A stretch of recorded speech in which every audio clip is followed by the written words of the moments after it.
Welcome in, guys, to an NFL Week 10 review. Let's talk about the week that was Week 10. We start off with the AFC North was on display on Thursday night with the Bengals and the Ravens going at it.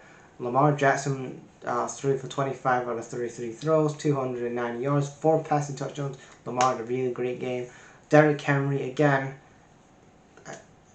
He's got to be in contention to win MVP this year.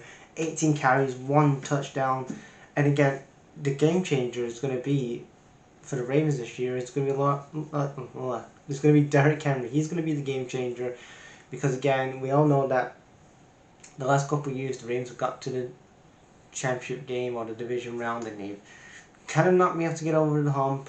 But again, this has to be. Lamar Jackson has to get over the hump this year, so Derrick Henry is definitely that game changer, and the Ravens win 35-34.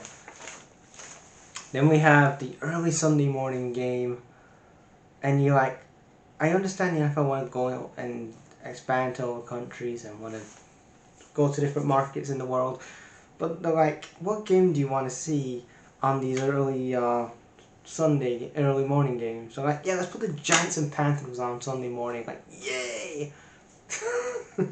But yeah, Bryce Young started. He should have been starting the last few weeks ago. I don't know why the Panthers front office was like, oh, we'll win some meaningless fucking games, because ultimately the name of the game is to see what you have in Bryce Young, and then the things that you're missing from Bryce Young, you can protect him in the draft.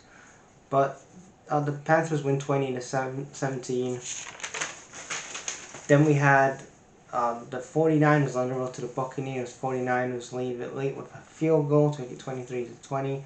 Brock Purdy had 2 touchdowns, 25 out of 56 throws. Then we had the Vikings versus the Jags. Great road win for the Vikings, 12-7. Jags, again, Doug Pearson is still in the job somehow. They're now 2-8 now, so let's see if Doug Pearson gets fired this week. Then we had the Bills, and the Bills on the road to the Indianapolis Colts. Bills win 30-26. Josh Allen threw for 22 out of 37 passes, 280 yards, 2 interceptions. Cook had 1 touchdown and 16 carries. And again, you're looking at the Bills, absolutely are contenders. But again, can the Bills? We say about the Bills every year. Oh, the one of the favorites to win the Super Bowl this year.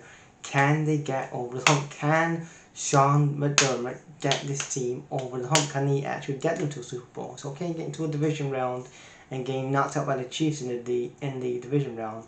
They haven't been to the Bills haven't been to a championship game since the pandemic in 2020. 4 years later. Again, it's like this has to be Sean McDermott's last chance with this team. If he doesn't get them over the hump this year, fire him at the end of the year. That's my opinion. I said that last season. He should have been fired. They kept him for another year. If you cannot get, especially with Amari Cooper coming in the trade about 2 weeks ago, you've gotta. The time is now, because Josh Allen's 30. Diggs has moved on. A lot of players are moving on away from the Bills now, and that championship window is closing in, and you have to strike now when the iron is hot. So the Bills won, but can they get over the hump after the regular season? That is the big question. Then we have the Broncos and the Chiefs. Chiefs leave it late to get the job done, 16-14. Again, it's been. Again, people saying, "Oh, the Chiefs are undefeated. Chiefs are undefeated." Again, I still said the Chiefs will probably. I said the beginning of the season. I said that Chiefs will be going 3 in a row. Going 3 in a row for a Super Bowl this year. But again, you look at some of these performances. They're winning by just 1 point or just the skin of their teeth. I mean, that's good in one game, but you're doing it in quite a lot of games the last few weeks. Mahomes hasn't had a really good game in a while. I can't remember last time Mahomes had a great game this season. It's been a number of weeks. But Chiefs get the job done, 14-16. Patriots and Bears football. Patriots on the road to the Bears. Patriots get the win 19-3. Looking at the Bears, again, you shouldn't have had Matt Eberflus come back in the summer. Fire him. Ryan Poles, again, if he doesn't get it right this time, again, Ryan Poles, if he doesn't get it right this season, fire his ass as well. Fire Eberflus, fire Ryan Poles, fire Gutless Getsy, fire fucking Wizard Waldron, and get them all fired. Get the offense, get Shane Waldron fired, fire Matt Eberflus, fire fucking Ryan Poles. Again, Ryan Poles, you've got yourself your quarterback. So there's no excuse for Ryan Poles. If you're not delivering like you clearly, and you're not, Waldron is clearly not going to help Justin Fields grow as a quarterback. Neither is Eberflus either. So just fucking fire him. Then you have Drake May. He had an okay game, I guess. 184 yards. He had 15 out of 25 throws, a touchdown and an interception. Then we had the Falcons versus the Saints. Obviously, this is the first game for the Saints without Dennis Allen. He got fired last week. The Saints won 17 to 20. Bijan Robinson had 20 carries, two touchdowns. We have the Steelers and the Commanders, 28 to 27. It was a late touchdown by Williams. A late touchdown in the fourth quarter for Mike Williams to make it 28 to 27. Jane Daniels has 17 out of 34 throws, 221 yards. Then we had the Titans and Chargers. Chargers win 27 to 17. Will Levis have 2 passing touchdowns, and the Chargers all keep rolling along. You had the Jets versus the Cardinals. 6 to 24, and the Cardinals get the job done against Aaron Rodgers. Then we had the Eagles, and those damn Cowboys, yeah. And the Eagles, again, both teams have not been good this year. Eagles, Cowboys, both teams. You look at Nick Sirianni's really, I guess, probably for this game as well. It's a division game, but he saved his job for this week. Nick Sirianni and Mike McCarthy. Is this the end for him? Will he be fired? I don't know. But 34 to 6, Cowboys get steamrolled by the Eagles, and Dak Prescott's out for the rest of the year. So, yeah. But how about those Cowboys?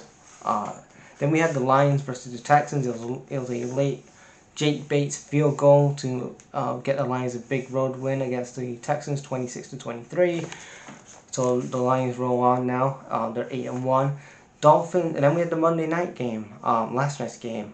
And again, we had a great Sunday night game between the Lions and the Texans, and especially we had 2 great primetime games this week, which was the Thursday night game with the Ravens and the Bengals Thursday night, and then we had a great match between the Lions and the Dolphins Sunday night, and then we get to shit like this: the Dolphins versus the Rams, 2-6 Dolphins versus the Rams.